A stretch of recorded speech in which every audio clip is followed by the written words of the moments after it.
വചനമേ നിത്യജീവന്റെ ആധാരമേ, രക്ഷയേകിടും സത്യമാർഗമേ, എന്റെ ആത്മാവിനാശ്വാസമേ.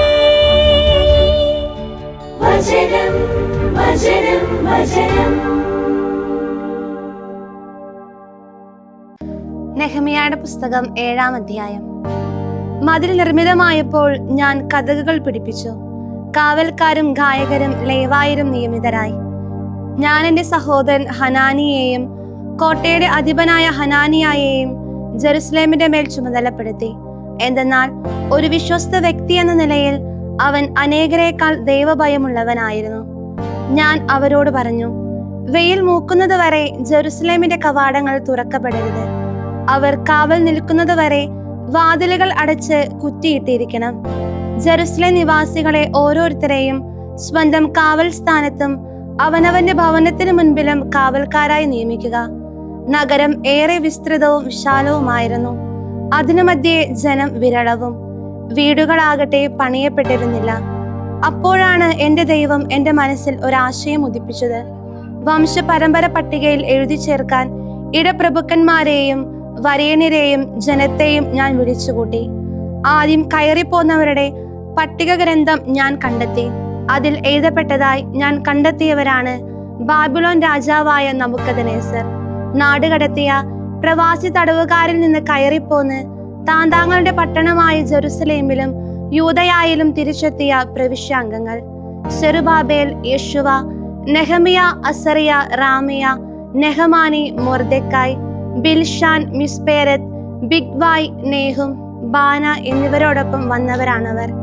ഇസ്രായേൽ പൗരജനത്തിന്റെ കണക്ക് ഇതാണ്: പറോഷൻ 2172, ഷെഫാത്യർ 372, ആരഹ്യർ 652, യെശുവയുടെയും യോവാബിന്റെ മക്കളായ പഹത് മോവാബ്യർ 2818, ഏലാമ്യർ 1254, സത്തൂയർ 845, സക്കായർ 760, ബിന്നൂയർ 648, ബേബായർ 628, അസ്ഗാത്യർ 2322, അദോനിക്കാമ്യർ 667, ബിഗ്വായർ 2067, ആദീന്യർ 655, ഹെസക്കിയായുടെ ആദ്യര്യർ 98, ഹാഷൂമ്യർ 328, ബേസായർ 324, ഹാരിഫ്യർ 112, ഗിബയോന്യർ 95, ബേത്ലഹേമിലെയും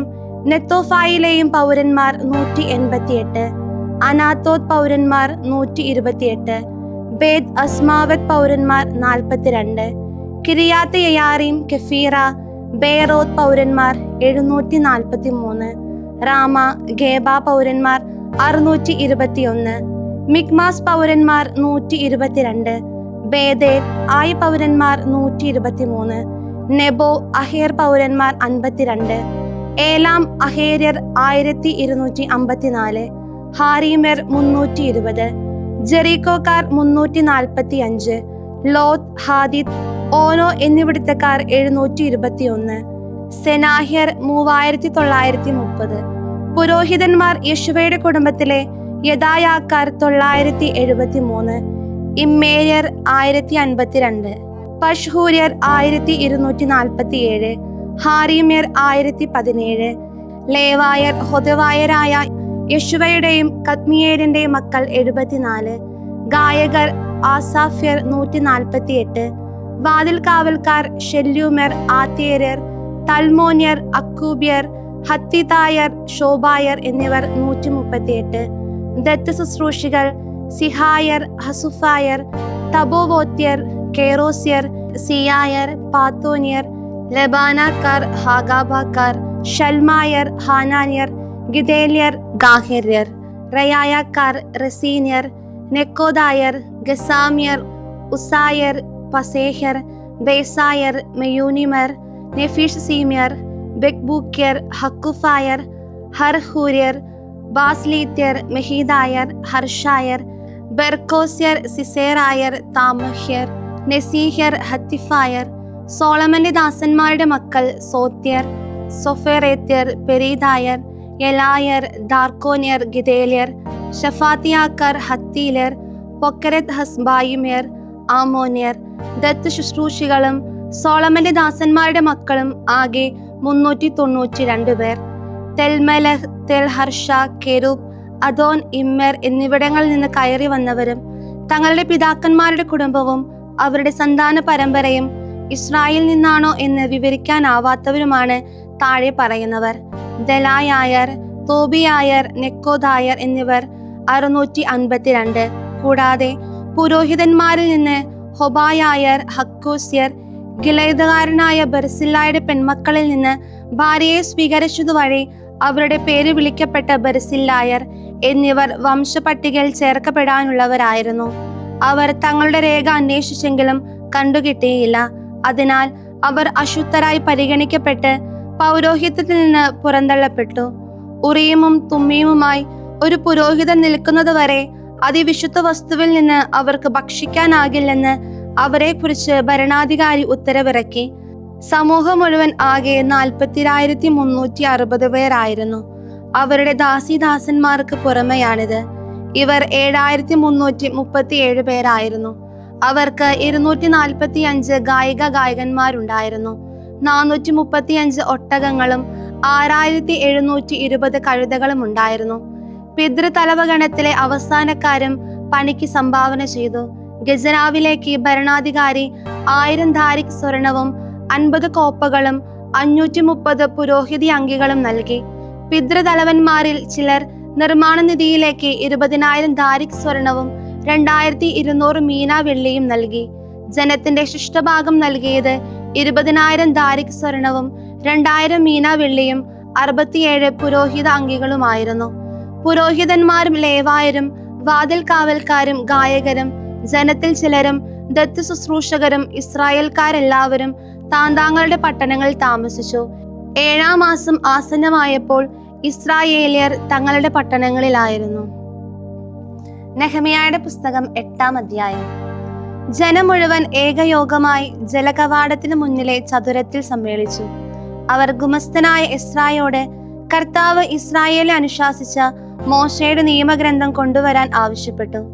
സ്ത്രീ പുരുഷന്മാരും ഗ്രഹിക്കാൻ തിരിച്ചറിവായ എല്ലാവരുമുള്ള സമൂഹത്തിന്റെ മുൻപിൽ പുരോഹിതനായ എസ്രാ 7-ാം മാസം 1-ാം ദിവസം നിയമഗ്രന്ഥം കൊണ്ടുവന്നു. അവൻ ജലകവാടത്തിന് മുന്നിലെ ചതുരത്തിന് മുൻപിൽ നിന്നുകൊണ്ട് സ്ത്രീ പുരുഷന്മാരെയും തിരിച്ചറിവായവരുടെയും മുൻപാകെ പുലരി വെളിച്ചം മുതൽ മധ്യാഹ്നം വരെ അത് പാരായണം ചെയ്തു. ജനം മുഴുവന്റെയും ശ്രദ്ധ നിയമഗ്രന്ഥത്തിലേക്കായിരുന്നു. അക്കാര്യത്തിനായി അവർ നിർമ്മിച്ച പലക കൊണ്ടുള്ള വേദിയിൽ ഗുമസ്തനായ എസ്രാ നിന്നു. അവന്റെ അടുത്ത് വലത്തുവശത്തായി മത്തീത്തിയ, ഷെമ, അനായ, ഊറിയ, ഹിൽക്കിയ, മാസേയ എന്നിവരും അവന്റെ ഇടത്തുവശത്തായി പെദായ, മിഷായേൽ, മൽക്കിയ, ഹാഷും, ഹഷ്ബദാന, സക്കറിയ, മെഷുല്ലാം എന്നിവരും നിന്നിരുന്നു. ജനം മുഴുവന്റെ മുകളിലായിരുന്നതിനാൽ എസ്രാ ജനം മുഴുവൻ കാണുകെ പുസ്തകം തുറന്നു.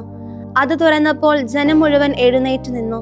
എസ്രാ മഹാദൈവമായ കർത്താവിനെ വാഴ്ത്തി ഉയർത്തിയ കൈകളുമായി ജനം മുഴുവൻ ആമേൻ ആമേൻ എന്ന് പ്രത്യുത്തരിച്ചു. മുഖം നിലമുട്ടെ കുമ്പിട്ട് അവർ കർത്താവിന് ആരാധന അർപ്പിച്ചു. ജനസ്വസ്ഥാനത്തായിരിക്കെ യശുവ, ബാനി, ഷെറബിയ, യാമീൻ, അക്കൂബ്, ഷബത്തായ്, ഹോദിയ, മാസേയ, കെലീത്ത, അസറിയ, യോസാബാദ്, ഹനാൻ, പെലായ എന്നിവരും ലേവായരും നിയമത്തെക്കുറിച്ച് ജനത്തെ ബോധവത്കരിക്കുന്നുണ്ടായിരുന്നു. അവർ ഗ്രന്ഥം, അതായത് ദൈവത്തിന്റെ നിയമം വ്യാഖ്യാനിച്ചുകൊണ്ട് പ്രബോധനം പകരും വിധം പാരായണം ചെയ്തു. അങ്ങനെ വായനയിലൂടെ അവർ ഉൾക്കാഴ്ചയുള്ളവരായി തീർന്നു. നിയമത്തിലെ വചനങ്ങൾ കേട്ടപ്പോൾ ജനം മുഴുവൻ കരഞ്ഞുകൊണ്ട് നെഹെമ്യായും അവനായിരുന്നു ഭരണാധികാരി പുരോഹിതനും ഗുമസ്തനുമായ എസ്രായും ജനത്തെ ബോധവൽക്കരിച്ച ലേവായരും ജനം മുഴുവനോടുമായി പറഞ്ഞു, നിങ്ങളുടെ ദൈവമായ കർത്താവിന് ഈ ദിവസം വിശുദ്ധമാണ്. നിങ്ങൾ വിലപിക്കരുത്, കരയുകയുമരുത്. അനന്തരം അവൻ അവരോട് പറഞ്ഞു, നിങ്ങൾ പോയി സമ്പുഷ്ട വിഭവങ്ങൾ കഴിക്കുകയും മധുരപാനീയങ്ങൾ കുടിക്കുകയും ചെയ്യുവിൻ. ഒന്നിനും സ്വന്തമായി ലഭ്യതയില്ലാത്തവന് വിഹിതങ്ങൾ കൊടുത്തയക്കുകയും ചെയ്യുവിൻ. ഈ ദിവസം നമ്മുടെ നാഥന് വിശുദ്ധമാണല്ലോ. നിങ്ങൾ വിഷാദിച്ചിരിക്കരുത്. കർത്താവിന്റെ ആനന്ദമാണല്ലോ നിങ്ങളുടെ ബലം. ജനത്തെയെല്ലാം ശാന്തരാക്കിക്കൊണ്ട് ലേവായർ പറഞ്ഞു, ഈ ദിവസം വിശുദ്ധമായതുകൊണ്ട് നിശബ്ദരായിരിക്കുവിൻ. നിങ്ങൾ വിഷാദിച്ചിരിക്കരുത്. അപ്പോൾ ഭക്ഷിക്കാനും പാനം ചെയ്യാനും വിഹിതങ്ങൾ കൊടുത്തയക്കാനും വലിയ സന്തോഷം പ്രകടിപ്പിക്കാനുമായി ജനമെല്ലാം പോയി. എന്തെന്നാൽ തങ്ങളോട് അവർ പ്രഘോഷിച്ച വചനങ്ങളാൽ അവർ പ്രബുദ്ധരായിരുന്നു. രണ്ടാം ദിവസം ജനം മുഴുവന്റെയും പിതൃതലവന്മാർ പുരോഹിതന്മാരോടും ലേവായരോടുമൊപ്പം ഗുമസ്തനായ എസ്രായുടെ അടുത്തേക്ക് നിയമത്തിന്റെ വചനങ്ങളിൽ ഉൾക്കാഴ്ച നേടാനായി സമ്മേളിച്ചു. കർത്താവ് മോശ വഴി അനുശാസിച്ച നിയമത്തിൽ എഴുതപ്പെട്ടിരിക്കുന്നതായി അവർ ഇപ്രകാരം കണ്ടു. 7-ാം മാസത്തിലെ ഉത്സവവേളയിൽ ഇസ്രായേലിയർ പന്തലുകളിലാണ് വസിക്കേണ്ടത്. എഴുതപ്പെട്ടിരിക്കുന്നത് പോലെ മലയിലേക്ക് പുറപ്പെട്ട് പന്തലുകൾ നിർമ്മിക്കാൻ ഒലിവ് ശാഖകൾ, എണ്ണപ്പന കൈകൾ, കൊളുത്തുശാഖകൾ, ഈന്തപ്പന കൈകൾ, ഇടതൂർന്ന വൃക്ഷശാഖകൾ എന്നിവ കൊണ്ടുവരുവിൻ എന്നു പറഞ്ഞ് അവർ തങ്ങളുടെ പട്ടണങ്ങളിലും ജെറുസലേമിലും ശ്രുതി പരത്തി പ്രഘോഷിക്കണം. ജനം പുറപ്പെട്ടു ചെന്ന് അവ കൊണ്ടുവരികയും അവർ ഓരോരുത്തരും മട്ടുപ്പാവിലും മുറ്റങ്ങളിലും ദേവാലയ അങ്കണങ്ങളിലും ജലകവാട ചത്തുരത്തിലും എഫ്രായിം കവാട ചത്തുരത്തിലും തങ്ങൾക്കായി പന്തലുകൾ നിർമ്മിക്കുകയും ചെയ്തു. പ്രവാസത്തിൽ നിന്ന് മടങ്ങി വന്ന സമൂഹം മുഴുവൻ പന്തലുകൾ നിർമ്മിക്കുകയും പന്തലുകളിൽ വസിക്കുകയും ചെയ്തു. നൂനിന്റെ പുത്രൻ ജോഷുവയുടെ കാലം മുതൽ അന്നുവരെ ഇസ്രായേലിയർ അപ്രകാരം ചെയ്തിരുന്നില്ലല്ലോ. അപ്പോൾ വളരെ വലിയ സന്തോഷമുണ്ടായി. ആദ്യ ദിവസം മുതൽ അവസാന ദിവസം വരെ അനുദിനം അവൻ ദൈവത്തിന്റെ നിയമഗ്രന്ഥം പാരായണം ചെയ്തു. 7 ദിവസം അവർ ഉത്സവം കൊണ്ടാടി. 8-ാം ദിവസം വിധിപ്രകാരം ഒരു വിശേഷ യോഗവും ഉണ്ടായിരുന്നു. ജെറമ്യാ പ്രവാചകന്റെ പുസ്തകം 9-ാം അധ്യായം. എന്റെ ജനത്തിന്റെ പുത്രിയുടെ കൊല്ലപ്പെട്ടവർക്ക് വേണ്ടി പകലിരുവുകൾ ഞാൻ വിലപിക്കേണ്ടതിന് എന്റെ ശിരസ് ജലധാരയും എന്റെ നയനങ്ങൾ കണ്ണീരുറവയും ആയിരുന്നെങ്കിൽ, എന്റെ ജനത്തെ ഉപേക്ഷിച്ച് അവരിൽ നിന്ന് പോകാൻ മരുഭൂമിയിൽ പതികർക്കുള്ള ഒരു സത്രം എനിക്ക് ലഭിച്ചിരുന്നെങ്കിൽ. കാരണം അവരെല്ലാം വ്യഭിചാരികളും വഞ്ചക കൂട്ടവുമാണ്. അവർ തങ്ങളുടെ നാവിനെ വില്ലായി കുലയ്ക്കുന്നു. വിശ്വസ്തതയ്ക്കല്ല, കാപട്യത്തിനായി അവർ ദേശത്ത് പ്രബലരാകുന്നു. അവർ തിന്മയിൽ നിന്ന് തിന്മയിലേക്ക് പോകുന്നു. അവർ എന്നെ അറിയുന്നില്ല. കർത്താവിന്റെ അരുളപ്പാട്. ഒരുവൻ അയൽക്കാരനെതിരെ കരുതലോടെ ഇരിക്കട്ടെ. ഒരു സഹോദരനിലും ആശ്രയം അർപ്പിക്കേണ്ട. എന്തെന്നാൽ ഓരോ സഹോദരനും വൻ ചതി ചെയ്യും. ഓരോ അയൽക്കാരനും നുണ പറഞ്ഞു നടക്കുന്നു. ഒരുവൻ തന്റെ അയൽക്കാരനെ പരിഹസിക്കും. സത്യം അവർ സംസാരിക്കുകയില്ല. അവർ തങ്ങളുടെ നാവിനെ വ്യാജം പറയാൻ പഠിപ്പിച്ചു. അകൃത്യം പ്രവർത്തിച്ച് അവർ ക്ഷീണിതരായിരിക്കുന്നു. വഞ്ചനയുടെ മധ്യേയാണ് നിന്റെ വാസം. വഞ്ചന മൂലം അവർ എന്നെ അറിയാൻ വിസമ്മതിക്കുന്നു. കർത്താവിന്റെ അരുളപ്പാട്. ആകയാൽ സൈന്യങ്ങളുടെ കർത്താവ് ഇപ്രകാരം അരുൾ ചെയ്യുന്നു: ഇതാ, ഞാൻ അവരെ ഉരുക്കി ശോധന ചെയ്യും. കാരണം മറ്റെന്താണ് എന്റെ ജനത്തിന്റെ പുത്രിയോട് ഞാൻ ചെയ്യുക? അവരുടെ നാവ് മാരകമായ അസ്ത്രമാണ്. അത് വ്യാജം പറയുന്നു. തന്റെ അധരം കൊണ്ട് അവൻ തന്റെ സുഹൃത്തിനോട് സമാധാനം എന്ന് പറയുന്നു. എന്നാൽ തന്റെ ഉള്ളിൽ അവൻ കെണിയൊരുക്കുന്നു. ഇക്കാരണങ്ങളാൽ ഞാൻ അവരെ ശിക്ഷിക്കേണ്ടേ? കർത്താവിന്റെ അരുളപ്പാട്. ഇത്തരമൊരു ജനതയോട് എന്റെ ആത്മാവ് പ്രതികാരം ചെയ്യേണ്ടേ? പർവ്വതങ്ങളെ പ്രതി ഞാൻ കരച്ചിലും വിലാപവും ഉയർത്തും. മരുഭൂമിയിലെ മേച്ചിൽപ്പുറങ്ങളെ പ്രതി വിലാപഗാനവും. കാരണം ആരും കടന്നു പോകാത്ത വണ്ണം അവ ചാമ്പലായിരിക്കുന്നു. കന്നുകാലികളുടെ ശബ്ദം കേൾക്കാനില്ല. ആകാശത്തിലെ പക്ഷിഗണം മുതൽ മൃഗഗണം വരെ പലായനം ചെയ്തു പോയിരിക്കുന്നു. ഞാൻ ജെറുസലേമിനെ കൂമ്പാരങ്ങളാക്കും, കുറുക്കന്മാരുടെ ആവാസ കേന്ദ്രം. ഒരു നിവാസിയുമില്ലാത്തവണ്ണം യൂദാ നഗരങ്ങളെ ഞാൻ ശൂന്യമാക്കും. ഇത് മനസ്സിലാക്കും വിധം ജ്ഞാനിയായ മനുഷ്യൻ ആരാണ്? ഇത് വിളംബരം ചെയ്യും വിധം ആരോടാണ് കർത്താവിന്റെ അധരം സംസാരിച്ചിട്ടുള്ളത്? എന്തുകൊണ്ടാണ് ദേശം നശിച്ചത്? ആരും കടന്നു പോകാത്തവണ്ണം അത് മരുഭൂമി പോലെ ശൂന്യമാക്കപ്പെട്ടത്? കർത്താവ് അരുളി ചെയ്യുന്നു: അവരുടെ മുൻപിൽ ഞാൻ സ്ഥാപിച്ച എന്റെ നിയമം അവർ ഉപേക്ഷിക്കുകയും എന്റെ സ്വരം ശ്രവിക്കാതിരിക്കുകയും അതിൽ നടക്കാതിരിക്കുകയും ചെയ്തു. അവർ തങ്ങളുടെ ഹൃദയശാഠ്യത്തിന്റെ പിന്നാലെയും തങ്ങളുടെ പിതാക്കന്മാർ തങ്ങളെ പഠിപ്പിച്ച ബാൽദേവന്മാരുടെ പിന്നാലെയും പോയി. അതിനാൽ ഇസ്രായേലിന്റെ ദൈവമായ സൈന്യങ്ങളുടെ കർത്താവ് ഇപ്രകാരം അരുളി ചെയ്യുന്നു: ഇതാ, ഈ ജനത്തെ ഞാൻ കാഞ്ഞിരം തീറ്റിക്കുകയും വിഷജലം കുടിപ്പിക്കുകയും ചെയ്യും. അവരോ അവരുടെ പിതാക്കന്മാരോ അറിഞ്ഞിട്ടില്ലാത്ത ജനതകളിലേക്ക് ഞാൻ അവരെ ചിതറിക്കും. അവരെ ഹനിക്കുന്നതുവരെ അവരുടെ പിന്നാലെ ഞാൻ വാളയക്കും. സൈന്യങ്ങളുടെ കർത്താവ് ഇപ്രകാരം അരുൾ ചെയ്യുന്നു: ആലോചിച്ച് വിലാപക്കാരികളെ വിളിക്കുവിൻ. ജ്ഞാനികളായ സ്ത്രീകളുടെ പക്കലേക്ക് ആളയക്കുവിൻ, അവർ വരട്ടെ.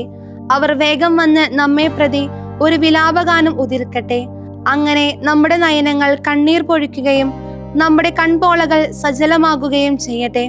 എന്തെന്നാൽ സിയോനിൽ നിന്ന് ഒരു വിലാപസ്വരം കേട്ടു, എങ്ങനെ നാം നശിച്ചിരിക്കുന്നു, നമ്മൾ ഏറെ ലജ്ജിതരായിരിക്കുന്നു, നമ്മൾ ദേശം ഉപേക്ഷിച്ചു പോയല്ലോ, അവർ നമ്മുടെ വസതികൾ നശിപ്പിച്ചിരിക്കുന്നല്ലോ. എന്നാൽ സ്ത്രീകളെ, കർത്താവിന്റെ വാക്ക് കേൾക്കുവിൻ, നിങ്ങളുടെ ചെവി അവിടുത്തെ അധരമൊഴി സ്വീകരിക്കട്ടെ. നിങ്ങളുടെ പുത്രിമാരെ ഒരു വിലാപഗാനം അഭ്യസിപ്പിക്കുവിൻ. ഓരോ സ്ത്രീയും തന്റെ അയൽക്കാരിയെ ഒരു ശോകഗാനവും. കാരണം മരണം നമ്മുടെ ജാലകങ്ങളിലൂടെ കയറി വന്നിരിക്കുന്നു. ശിശുവിനെ തെരുവീതിയിൽ നിന്നും യുവാവിനെ പൊതുസ്ഥലങ്ങളിൽ നിന്നും ഇല്ലാതാക്കാനായി അത് നമ്മുടെ കോട്ടകളിൽ എത്തിയിരിക്കുന്നു. കർത്താവിന്റെ അരുളപ്പാട്. ഇങ്ങനെ നീ ഉദ്ഘോഷിക്കുക, ചാണകം പോലെ, കൊയ്ത്തു കഴിഞ്ഞുള്ള കതിർ പോലെ മനുഷ്യന്റെ മൃതശരീരം ഭൂമുഖത്ത് നിപതിക്കും, അത് ശേഖരിക്കാൻ ആരും ഉണ്ടാവുകയില്ല. കർത്താവ് ഇപ്രകാരം അരുളി ചെയ്യുന്നു, ജ്ഞാനി തന്റെ ജ്ഞാനത്തിൽ അഹങ്കരിക്കാതിരിക്കട്ടെ, ശക്തൻ തന്റെ ശക്തിയിൽ അഹങ്കരിക്കാതിരിക്കട്ടെ, ധനവാൻ തന്റെ ധനത്തിൽ അഹങ്കരിക്കാതിരിക്കട്ടെ. ഭൂമിയിൽ കാരുണ്യവും നീതിയും ന്യായവും നടപ്പിലാക്കുന്ന കർത്താവാണ് ഞാനെന്ന് മനസ്സിലാക്കുകയും അറിയുകയും ചെയ്യുന്നതിലാണ് ഒരുവൻ അഭിമാനിക്കുന്നതെങ്കിൽ അവൻ അഭിമാനിക്കട്ടെ. കാരണം ഇവയിൽ ഞാൻ ആനന്ദിക്കുന്നു. കർത്താവിന്റെ അരുളപ്പാട്. ഇതാ ദിനങ്ങൾ വരുന്നു, കർത്താവിന്റെ അരുളപ്പാട്, പരിച്ഛേദനം ചെയ്തവരെയെല്ലാം ഞാൻ സന്ദർശിക്കും. ഈജിപ്ത്, യൂദ, ഏദോം, അമ്മോന്യർ, മൊവാബ്, തങ്ങളുടെ ചെന്നിവടിക്കുന്ന മരുഭൂവാസികൾ എന്നിവർ എല്ലാവരും അപരിച്ഛേദിതരാണ്. ഇസ്രായേൽ ഭവനം മുഴുവനുമാകട്ടെ ഹൃദയത്തിൽ അഗ്രചർമ്മമുള്ളവരും. അപ്പോസ്തലന്മാരുടെ പ്രവർത്തനങ്ങൾ 17-ാം അധ്യായം 1 മുതൽ 21 വരെയുള്ള തിരുവചനങ്ങൾ. അവർ അംഫിപോളിസിലും അപ്പൊളോണിയായിലും കൂടി സഞ്ചരിച്ച് തെസ്സലോനിക്കയിലെത്തി. അവിടെ യഹൂദരുടെ ഒരു സിനഗോഗ് ഉണ്ടായിരുന്നു. പൗലോസ് പതിവ് പോലെ അവിടെ ചെന്ന് 3 സാബത്തുകളിൽ വിശുദ്ധ ലിഖിതങ്ങൾ ആധാരമാക്കി അവരോട് സംവാദത്തിൽ ഏർപ്പെട്ടു. ക്രിസ്തു പീഡ സഹിക്കുകയും മരിച്ചവരിൽ നിന്ന് ഉയർത്തെഴുന്നേൽക്കുകയും ചെയ്യുക ആവശ്യമായിരുന്നുവെന്നും ഞാൻ നിങ്ങളോട് അറിയിക്കുന്ന ഈ യേശുവാണ് ക്രിസ്തുവെന്നും അവൻ വിശദമാക്കുകയും തെളിയിക്കുകയും ചെയ്തു. അവരിൽ ചിലർ ബോധ്യപ്പെട്ട് പൗലോസിന്റെയും സീലാസിന്റെയും കൂടെ ചേർന്നു. അതുപോലെ ഭക്തരായ ഗ്രീക്കുകാരുടെ വലിയ സമൂഹവും അനേകം പ്രമുഖ വനിതകളും. എന്നാൽ യഹൂദർ അസൂയപ്പെട്ട് പൊതുസ്ഥലത്തെ ചില ദുഷ്ടമനുഷ്യരെ സംഘടിപ്പിച്ച് പുരുഷാരത്തെ ഇളക്കി നഗരത്തിൽ ബഹളമുണ്ടാക്കി. അവർ ജാസന്റെ ഭവനത്തിലേക്ക് അതിക്രമിച്ചു കയറി പൗലോസിനെയും മറ്റും ജനസഭയിലേക്ക് കൊണ്ടുവരാൻ തീവ്ര ശ്രമം നടത്തി. അവരെ കണ്ടെത്താൻ കഴിയാതെ വന്നപ്പോൾ ജാസനെയും ചില സഹോദരന്മാരെയും നഗരാധിപന്മാരുടെ അടുക്കൽ വലിച്ചിഴച്ചു കൊണ്ടുവന്ന് അവർ വിളിച്ചു പറഞ്ഞു, ലോകത്തെ കീഴ്മേൽ മറിച്ചവർ ഇതാ ഇവിടെയും വന്നിരിക്കുന്നു. ഇവർക്ക് ജാസൻ ആതിഥ്യം നൽകി. യേശു എന്ന മറ്റൊരു രാജാവുണ്ടെന്നു പറഞ്ഞ് ഇവരെല്ലാം സീസറിന്റെ ഉത്തരവുകൾക്ക് എതിരായി പ്രവർത്തിക്കുന്നു. ഇവ കേട്ട് ജനക്കൂട്ടവും നഗരാധിപന്മാരും അസ്വസ്ഥരായി. അവർ ജാസനിൽ നിന്നും മറ്റുള്ളവരിൽ നിന്നും ജാമ്യം വാങ്ങി അവരെ വിട്ടയച്ചു. ഒട്ടും വൈകാതെ രാത്രി തന്നെ സഹോദരന്മാർ പൗലോസിനെയും സീലാസിനെയും ബെറോയായിലേക്ക് അയച്ചു. അവർ അവിടെ എത്തി യഹൂദരുടെ സിനഗോഗിലേക്ക് പോയി. ഇവർ തെസ്സലോനിക്കയിലുള്ളവരെക്കാൾ സുമനസ്കരായിരുന്നു. പൂർണ്ണ താല്പര്യത്തോടെ ഇവർ വചനം സ്വീകരിച്ചു. ഇവ അങ്ങനെ തന്നെയോ എന്നറിയാൻ അനുദിനം വിശുദ്ധ ലിഖിതങ്ങൾ പരിശോധിക്കുകയും ചെയ്തിരുന്നു. അവരിൽ അനേകർ വിശ്വസിച്ചു. അതുപോലെ കുലീനരായ പല ഗ്രീക്കു സ്ത്രീകളും പുരുഷന്മാരും. ദൈവവചനം ബെറോയായിലും പൗലോസ് അറിയിച്ചെന്ന് തെസ്സലോനിക്കക്കാരായ യഹൂദർ അറിഞ്ഞപ്പോൾ അവർ അവിടെയും എത്തി ജനക്കൂട്ടത്തെ ഇളക്കിവിടുകയും അസ്വസ്ഥമാക്കുകയും ചെയ്തു. ഉടൻ തന്നെ സഹോദരർ പൗലോസിനെ കടൽ തീരം വരെ ചെന്നെത്താനുള്ള സജ്ജീകരണങ്ങൾ ചെയ്ത് അവനെ യാത്രയാക്കി. എന്നാൽ സീലാസും തിമോത്തിയോസും അവിടെ തന്നെ താമസിച്ചു. പൗലോസിന്റെ കൂടെ പോയിരുന്നവർ അവനെ ആഥൻസ് വരെ കൊണ്ടുചെന്നാക്കി.